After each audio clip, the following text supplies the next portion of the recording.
12 மாதம் எங்களுக்கு தேவையில்லை. எங்களுக்கு தேவையானது 60 நாட்கள். 60 நாட்கள் எங்களால் செய்ய முடியுமா அதை சொல்லிக் கொடுங்கன்றான். அவ்வளோ ஸ்பீடாக போகுது லைஃப். பேச்சாளர்லாம் பரவாயில்ல, வெளிநாட்டிலேருந்து கொண்டு வா ஆள பேச்சாளர். நான் உட்காந்து கேட்கணும் எப்படி 2 மாதம். இவங்களை கேட்டால் கூட இவங்க என்ன செய்வாங்க 2 மாதத்தில் எப்படி சொல்லி கொடுக்குது 2 மாதத்தில்? உங்களை பெற்றதே உங்கள் அம்மா 10 மாதம் முடிச்சு மேன். 10 மாதம் முடிஞ்ச பிறகு 11, 12 தான் நான் ப்ரொடியூசர் செய்வேன்னாக்கா. இது என்ன ஆதி காலத்தில் நம்ம ஆரம்பித்தோம். அடுத்த 60 நாட்கள் முத ஒரு டேப்புக்கு இருக்குன்னு நினைக்கிறேன். நீங்கள் பார்ப்பீங்க வாக்காட்டில் இருக்காங்கன்னு. அது அப்புறம் வந்து நான் ஒரு பிஸ்னஸை கொஞ்சம் புஷ் பண்ணணும்னு சொல்லி அப்போ ஆரம்பிச்சுது. அதை பிடிச்சிக்கிட்டாங்க எல்லாரும். இப்போ அது அடுத்த 60 நாட்களுக்கு சார் அதை அது வரைக்கும் பார்த்துருப்போம் சார். அப்போ ஒரு செமினார் வைப்பாங்க சார். அது பிறகு நம்ம பிஸ்னஸ் பிளான் போட்டுக்கிறோம். 80 மில்லியன் சாதாரண பிஸ்னஸா?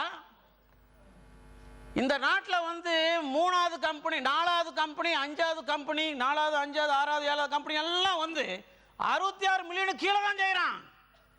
நம்ம நாட்டில் நம்ம கம்பெனியில் இந்தியர்களே அந்த கம்பெனி அத்தனை பீட் பண்ணுறான். சாதாரண பெர்ஃபார்மன்ஸா? ஒருத்தர் சொல்கிறான், என்ன சார் ரேடியோவில் பாரு சார் விளம்பரம் விட்டாமல் போகிற நம்ம கம்பெனியில் நிப்பாட்டிட்டாங்க சார். அந்த கம்பெனியில் போட்டுவிட்டே இருக்கான் சார். பிஸ்னஸ் ஏறி போகுது சார். நம்ம ஆளுங்களும் அங்கே போயிடுறாங்க சார். பிஸ்னஸ் அங்கே போயிடுறாங்க சார்.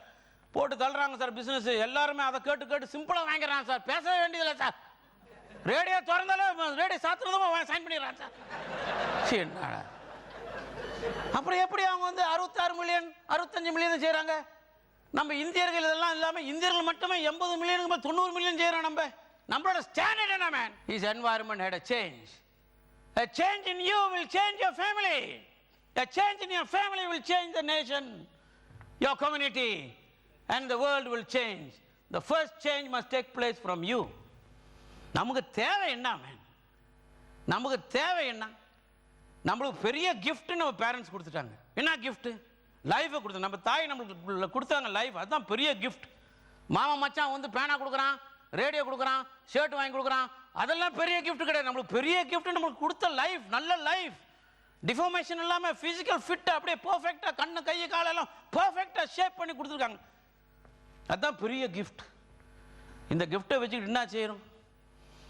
அவர் சொன்னார் வந்து, நான் எப்போதும் வந்து கல் கட்டி சொல்லுவேன்னு அவர் சொன்னார். அதே மாதிரி வருஷம் சொன்னார், பெத்த தாய் 10 மாதம் சுமந்து கொண்டு வந்து இங்கே இறக்கிருக்கிறாங்க. அவங்களுக்கு ஒரு குறிக்கோள் இல்லையா? அவங்களுக்கு ஒரு அப்ஜெக்டிவ் இல்லையா? அவங்களுக்கு ஒரு ட்ரீம் கிடையாதா? பக்கத்து வீட்டு ராமசாமி, பக்கத்து வீட்டு முன்னுக்குள்ள குமாரசாமி, அங்கிட்ட உள்ள முனுசாமி, அவங்கள்ட்டமே வாழ்றதுக்காக அவங்களுக்கு பெற்று கொண்டு போட்டாங்க.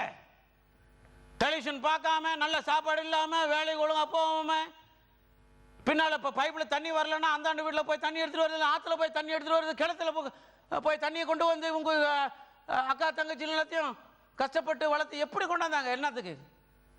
There is a reason. She paid a price. What is the price? To create a man, create a child who is somebody. She want to fulfill her dreams through you.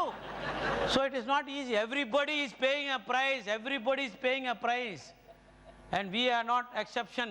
We have to do our part. Our own family is depending on us. போன வருஷம் 10,000 ரூபாய் சம்பாதிச்சதுக்கு இந்த வருஷம் 10,000 வித்தியாசம் இருக்கவே இருக்கா இல்லையா? போன வருஷம் 10,000 ரூபாய் சம்பாதிச்சுட்டு இந்த வருஷம் ஒரு 10,000 சம்பாதிச்சு டவுன். It's equal to $900, $9,000 only. So you have to earn the extra. நம்ம வேலை என்ன? சிம்பிள். இதோ சொன்ன மாதிரி, ஐயா பாலிசி வாங்குங்க, ஐயா அம்மா பாலிசி வாங்குங்கம்மா. இதெல்லாம் பழைய மெத்தட். யாரும் அப்படி வாங்க போகிறதில்லை. கொஞ்சம் ஒரு உற்சாகமாக போய் ஒரு டிமாண்டிங்காக ஒரு பர்சுவேட் பண்ணுற மாதிரி, ஐயா எங்கள் கம்பெனியில் பணம் கொடுக்குறாங்க, ஐயா பணம் கொடுக்குறாங்க, ஐயா பாலிசி வாங்க, அம்மா பாலிசி. அதுனா ஐயா எங்கள் கம்பெனியில் பணம் கொடுக்குறாங்க, ஐயா பணம் கொடுக்குறாங்க. நேற்று கூட மீட்டிங் போட்டோம், எங்கள்கிட்ட ஒப்பந்தம் பண்ணிட்டு வர சொன்னாங்க. உங்கள் குடும்பத்துக்கு ஒரு நன்மை செய்யலாம்னு சொல்லிட்டு எத்தனையோ கோடி வெள்ளி பணத்தை ரிசர்வ் பண்ணி வச்சுருக்காங்க. உங்களுக்கு பணம் கொடுக்க தயாராகிறாங்க ஐயா. என்னை வந்து பேச சொல்லியிருக்காங்க ஐயா. அம்மா ஐயா கிட்ட சொல்லுங்கம்மா, உட்காந்து 15 நிமிஷம் தான். உங்களுக்கு பிடிச்சிருந்தா ஏதாவது செய்யுங்க, இல்லைன்னா பரவாயில்ல. என்னோட டியூட்டி வந்து விளக்க வேண்டிய டியூட்டி.